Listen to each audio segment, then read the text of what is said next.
morning, JVS. Welcome to today's edition of WJVS News. I'm Lance Soren. And I'm Jaron Hill. Today is Wednesday, April 24th, and we've got some news and updates for you. Starting off with our look at the peak of the week. Over to you, Lance. Thanks, Jaron. Here's what's happening in our peak of the week this week.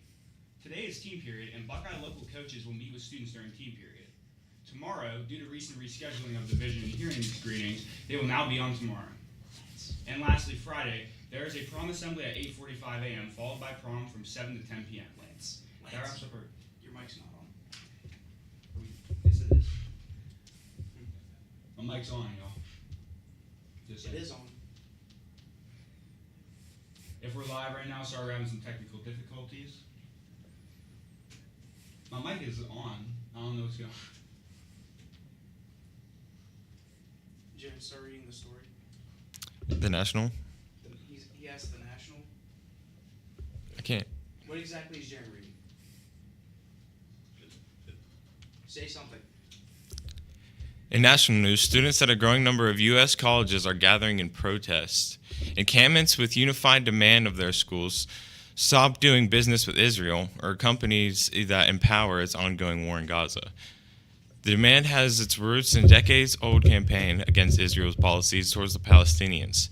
The movement has taken on new strength as the Israel-Hamas war surpasses the 6-month mark, and stories of suffering in Gaza have sparked international calls for a ceasefire. Inspired by ongoing protests and the arrest last week of more than 100 students at Columbia University, students from Massachusetts to California are now gathering by the hundreds on campuses, setting up tent camps and pledging to stay put until their demands are met. Moving on to local news, the flooding impacted many parts of life, including nature of Jaron, rounds you have to read all of it. That's what they did. Go ahead, Jaron. Okay.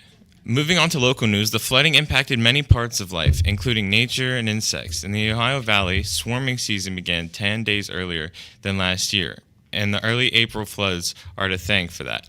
Bees are pollinating and bringing more and more back to their hives at bee farms, but they start to spread when they're out of space.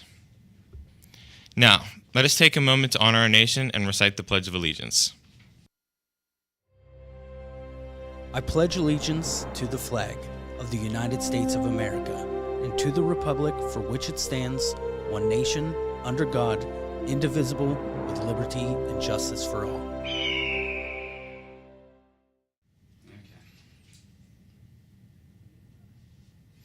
In other announcements, the Gen Z Virtual Career Fair will be held from on May 9th from 2 p.m. to 6 p.m. To register, email employmentservices@jfs.ohio.gov or scan the QR code. Register before May 1st. Remember, if you would like something announced in the show, morning news request forms can be found in the front office. Please submit your forms to Mr. Long or Mr. Wilson for approval. The Sources of Strength are holding a color bash in the student in parking lot during 8th period on May 10th. This event will include an obstacle course and lots of chalk. For $5, you can get a ticket and a slushie. For $20, you can get a t-shirt with a slushie and a ticket. And that wraps up another edition of WJVS. Thank you for joining us today, and have a great day, everyone. Remember, stay informed, stay engaged, and make it a great day, JVS. We'll see you tomorrow morning with more news and updates. This is WJVS signing off.